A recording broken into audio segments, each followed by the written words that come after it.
পুজোর মুখে সুখবর, সরকারি কর্মচারীদের ডিএ ফের বাড়ছে। রাজ্য সরকারি কর্মচারীদের আরো 4% হারে মহার্ঘ ভাতা বৃদ্ধি করা হলো। বৃহস্পতিবার বিধানসভার বাজেট অধিবেশনে একথা জানানো হয়েছে। চলতি বছরে এই নিয়ে দুবার ডিএ বৃদ্ধি করলো রাজ্য সরকার।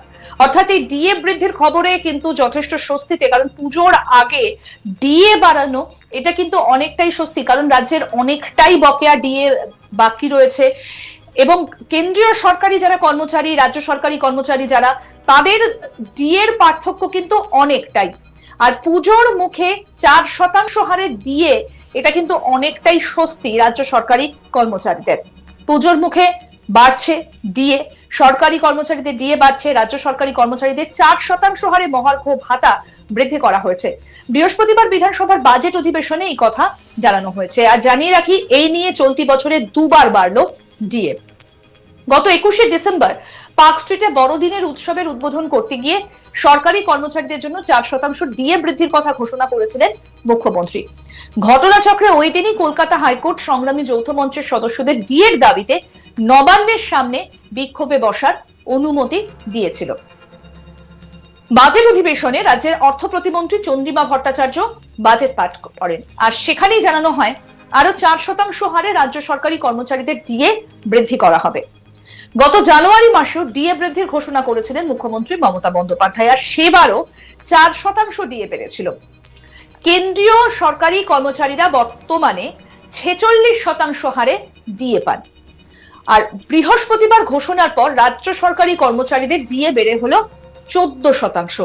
অর্থাৎ এখনো কেন্দ্রীয় সরকারি এবং রাজ্য সরকারি কর্মীদের মধ্যে ডিএর ফারাক থাকছে কিন্তু 32%। ডিএ দেওয়া হয় সরকারি কর্মচারীদের, ডিআর দেওয়া হয় পেনশনভোগীদের। ডিএ এবং ডিআর বছরে দুবার বাড়ানো হয়, জানুয়ারি এবং জুলাই। বর্তমানে 1 কোটিরও বেশি কেন্দ্রীয় সরকারি কর্মচারী এবং পেনশনভোগীরা 50% মহার্ঘ ভাতা পাচ্ছে। 2024 সালের মার্চ মাসে শেষ বৃদ্ধিতে কেন্দ্রীয় সরকার মূল বেতনের 4% ডিএ বাড়িয়েছিল।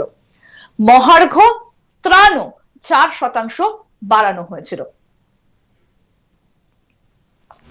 সপ্তম কেন্দ্রীয় বেতন কমিশনের সুপারিশের ভিত্তিতে গৃহীত ফর্মুলা অনুসারে ডিএ এবং ডিআর বৃদ্ধি করা হয়েছে। এর আগে গত 2023 অক্টোবরের শেষবার ডিএ বৃদ্ধি হয়েছিল, 4% বেড়ে 46% হয়েছিল। মহার্ঘ ভাতা এবং পেনশনভোগীদের জন্য রাজকোষের ওপর সম্মিলিত প্রভাব প্রতি বছরে 12,869 কোটি টাকা ছিল। জানুয়ারি 2024 থেকে ফেব্রুয়ারি 2025 এই অর্থ বছরে এর প্রভাব 15,014 কোটি টাকা হবে। ডিএ বৃদ্ধির সঙ্গে সঙ্গে পরিবহন ভাতা, ক্যান্টিন ভাতা, ডেপুটেশন ভাতা 25% বৃদ্ধি করা হয়। হাউস রেন্ট ভাতা মূল বেতনের 27%, 19% এবং 9% থেকে যথাক্রমে 30%, 20% এবং 10% বেড়েছে। বর্তমানে 20 লক্ষ টাকা থেকে 25 লক্ষ টাকা বৃদ্ধি সহ গ্র্যাচুইটির অধীনে 25% বৃদ্ধি করা হয়েছে।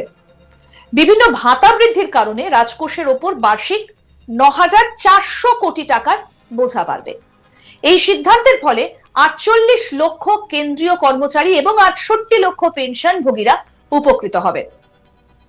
হোলির আগে কেন্দ্রীয় কর্মীদের মহার্ঘ ভাতা বাড়ানোর ঘোষণা করা হয়েছিল। কেন্দ্রীয় মন্ত্রিসভার বৈঠকে এই সিদ্ধান্তও নেওয়া হয়েছে।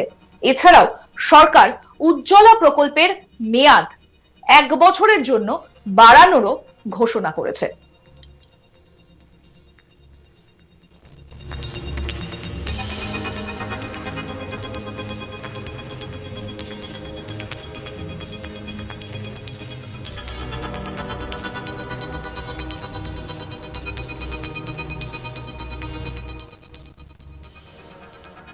এই বিষয়ে আমার কলিগ অনির্বাণ কি প্রতিবেদন তুলে ধরেছে, শোনাবো। কেন্দ্রীয় সরকারের হারে এবার কি রাজ্য সরকার ডিএ দেবে, সেই নিয়ে কিন্তু আন্দোলন বেশ কিছুদিন যাবৎ চলছিল এবং আমরা দেখেছি যে বৃহত্তর আন্দোলন, কোথাও গিয়ে যারা শিক্ষাকর্মী রয়েছে তারা, শিক্ষকরা এবং তার পাশাপাশি বিভিন্ন সমাজের মানুষজন এই ডিএ নিয়ে আন্দোলন করেছে রাজ্য সরকারের বিরুদ্ধে। এবং মূলত এখন যে খবর পাওয়া যাচ্ছে যে কোথাও গিয়ে এই পুজোর মধ্যেই কিন্তু কেন্দ্রীয় সরকার ডিএ বাড়ানোর চিন্তা ভাবনা করছে কেন্দ্রীয় সরকারের যারা কর্মী রয়েছে তাদের জন্য, এবং কেন্দ্রীয় সরকারে যারা কর্মরত, কেন্দ্রীয় সরকারের যারা কর্মচারীরা রয়েছেন তাদের যে ডিএ, সেই ডিএ বাড়ানো হবে। মূলত এই মুহূর্তে দাঁড়িয়ে কেন্দ্রীয় সরকারের যে ডিএর পরিমাণ সেটা হলো 50%, এবং সেই 50% এবার বাড়িয়ে প্রায় 54 থেকে 55% করা হবে, এমনটা কিন্তু খবর পাওয়া যাচ্ছে। এবং মূলত এই খবরের পরই কিন্তু বেশ একটা বলা যেতে পারে যে কোথাও গিয়ে কিন্তু ক্ষোভের নিঃশ্বাস পড়ছে পশ্চিমবঙ্গে। কারণ পশ্চিমবঙ্গে আমরা দেখেছি যে ইতিমধ্যেই যে ডিএ নিয়ে যে ঝামেলা এবং তার পাশাপাশি ডিএ নিয়ে যে আন্দোলন, সেই আন্দোলন বৃহত্তর আকারে হয়েছিল, এবং মূলত এবার কেন্দ্রীয় সরকার নিজের ফের একবার ডিএ বাড়ানোর যে প্রচেষ্টা বা যেই বলা যেতে পারে অ্যানাউন্সমেন্ট, সেই অ্যানাউন্সমেন্ট আর কিছু দিনের মধ্যেই করে দেবেন, এবং মূলত কেন্দ্রীয় সরকারের যারা কর্মীরা রয়েছেন তাদের পুজোর মধ্যে কিন্তু একটা সুখবর আসতে চলেছে। এবং মূলত এই প্রসঙ্গেই কিন্তু এবারে শোনা যাচ্ছে সূত্র মারফত যে কোথাও গিয়ে পশ্চিমবঙ্গ সরকার বা রাজ্য সরকারও তাদের ডিএ বাড়াতে চলেছে, এবং আগামী দিনে যারা রাজ্য সরকারের কর্মীরা রয়েছেন, যারা রাজ্য সরকারের অন্দরে কাজ করেন, তাদের কিন্তু যে ডিএ, সেই ডিএ বৃদ্ধি পাবে, এবং সেই চিন্তাভাবনা নাকি ইতিমধ্যেই শুরু হয়ে গিয়েছে, এমনটা সূত্র মারফত খবর।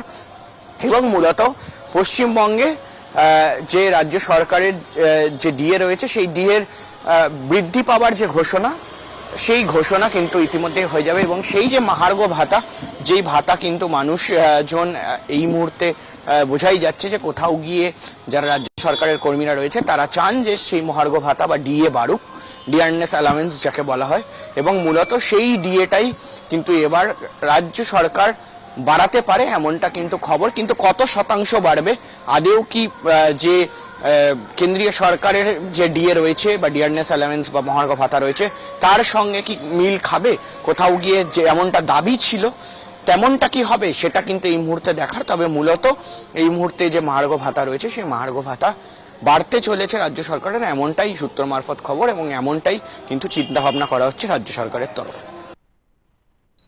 পুজোর মুখে সুখবর, সরকারি কর্মচারীদের ডিএ ফের বাড়ছে। রাজ্য সরকারি কর্মচারীদের আরো 4% হারে মহার্ঘ ভাতা বৃদ্ধি করা হলো। বৃহস্পতিবার বিধানসভার বাজেট অধিবেশনে এই কথা জানানো হয়েছে। চলতি বছরে এই নিয়ে দুবার ডিএ বৃদ্ধি করলো সরকার। গত 21শে ডিসেম্বর পার্ক স্ট্রিটে বড়দিনের উৎসবের উদ্বোধন করতে গিয়ে সরকারি কর্মচারীদের জন্য 4% ডিএ বৃদ্ধির কথা ঘোষণা করেছিলেন মুখ্যমন্ত্রী। ঘটনাচক্রে ওই দিনই কলকাতা হাইকোর্ট সংগ্রামী যৌথ মঞ্চের সদস্যদের ডিএর দাবিতে নবান্নের সামনে বিক্ষোভে বসার অনুমতি দিয়েছিল।